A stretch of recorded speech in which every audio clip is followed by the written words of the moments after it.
Hey everyone.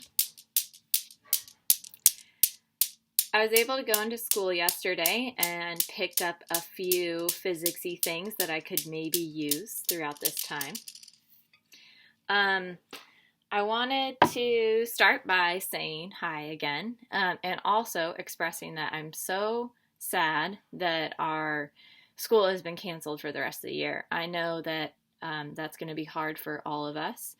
Um, Thank you for being flexible and trying to get through this last year. I know it's especially hard for seniors to have it end this way. Um, I hope that you all are still doing okay at your homes, and take a break if you need to. It's okay to take some time off. Know that next week we will have spring break, so there won't be any lessons next week, and you will have that time off to kind of decompress from what's going on right now.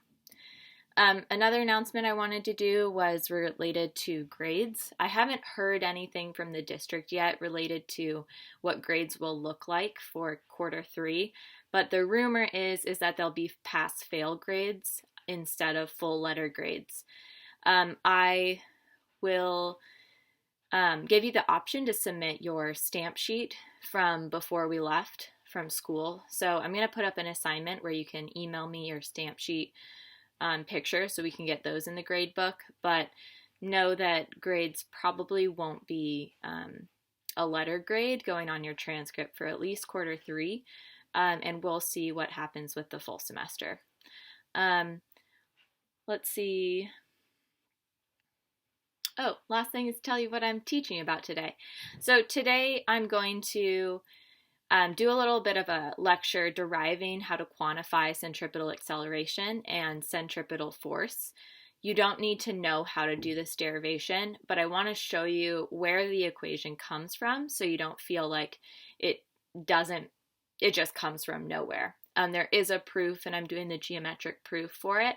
And then I also have a video with some example problems for how to use these equations in different scenarios. So thanks for watching, and I hope you enjoy it. Let me know if you have any further questions. All right, so what I'm going to do for you today is we're going to figure out how to quantify exactly the centripetal acceleration and the centripetal force.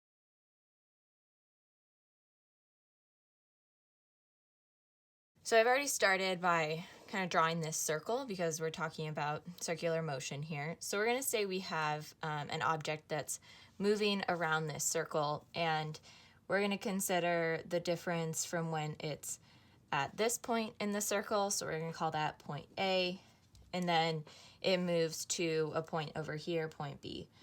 Now this will work for any transition along this circle. I'm just arbitrarily choosing A to be over here and B here. This circle has a particular radius, so I'm going to go ahead and draw that in red here. So the radius goes from the center of the circle out to point A. So that would be the radius, and then same radius when the object is over now at point B.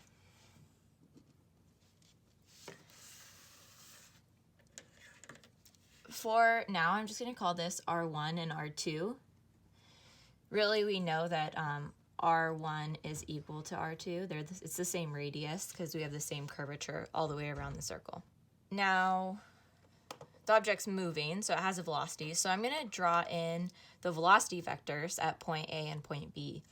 And what we've learned already is that the velocity at each point along the motion here should be moving exactly tangent to the circle. So I'm going to do my best to draw these tangent lines.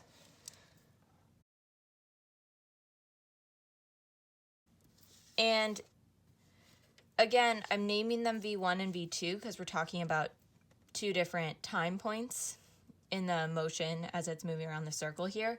But really, the velocity 1 is equal to the velocity 2 because we're talking about uniform circular motion. So the speed is the same at both points.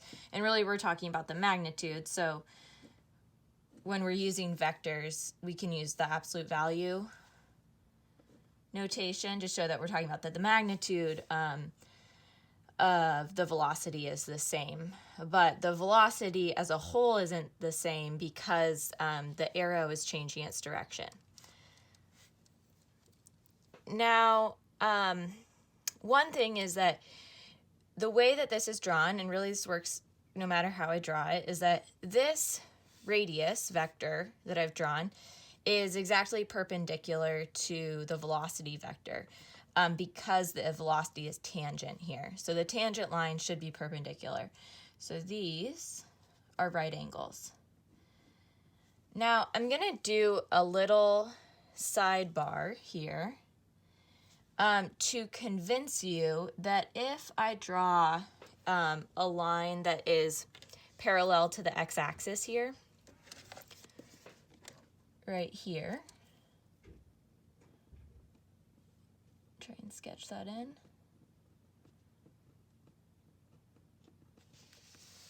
So if I draw that line, I'm going to just do some work to convince you that this angle here, which I'll call angle theta, is the same as this angle here, angle theta. And likewise on this side, if I draw the parallel line to the x-axis off of here, this angle theta is the same as this angle theta. So let's just redraw our whole triangle that has the y-axis. So that would be this line here. It has a radius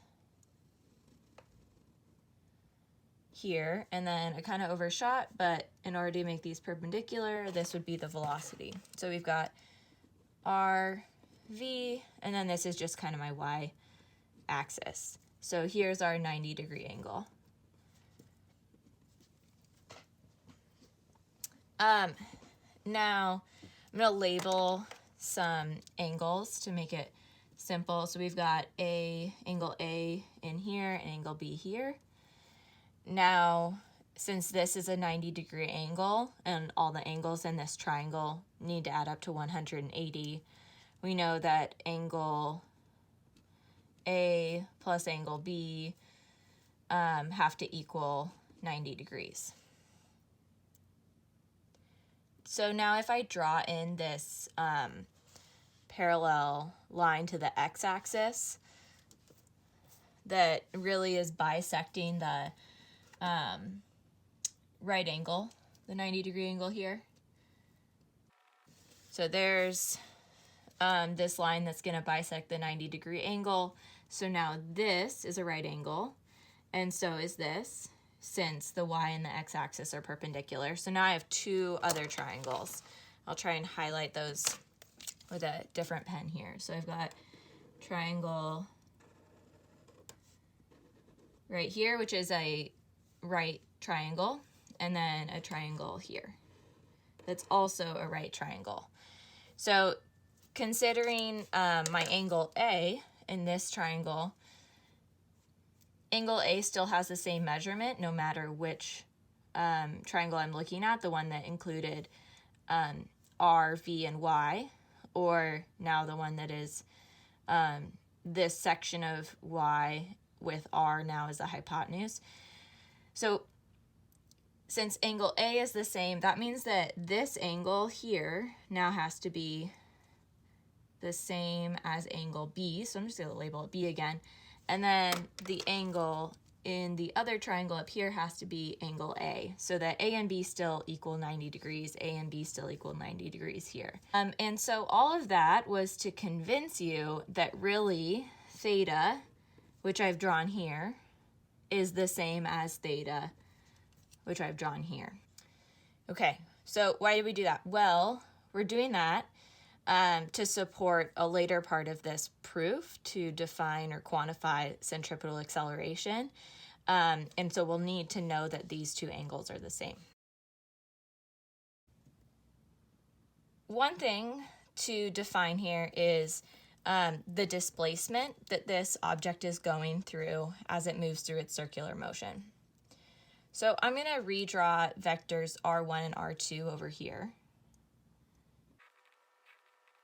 And the way that I've put these together, this is actually doing some vector subtraction. When you put the two tails of two vectors together just as they're drawn, then the difference, so those vector subtraction r2 minus r1, is now the vector that runs from the head of r1 to the head of r2. Don't need to necessarily know vector subtraction, but here I'm basically just drawing a whole nother triangle that has this vector here, and really that's going to be defined as the delta r, the difference in r. And this is also the vector that points from point A on my circle to point B. Now, before we've just talked about kinematics and motion. The difference between your final position and your starting position, that's really just the displacement. So remember that displacement, which we define as delta x, is the difference from A to B. And so as I've drawn the vector subtraction here, really our displacement, delta x, is equal to delta r here. And then this angle is going to be, I'm just going to call it maybe alpha, and alpha is equal to theta plus theta, or 2 theta. And this is an isosceles triangle because the two radii are the same. This has two equal side lengths, and then we have delta r there. I'm going to redraw another triangle. Now looking at what happens when I take the difference between velocity 2 and velocity 1.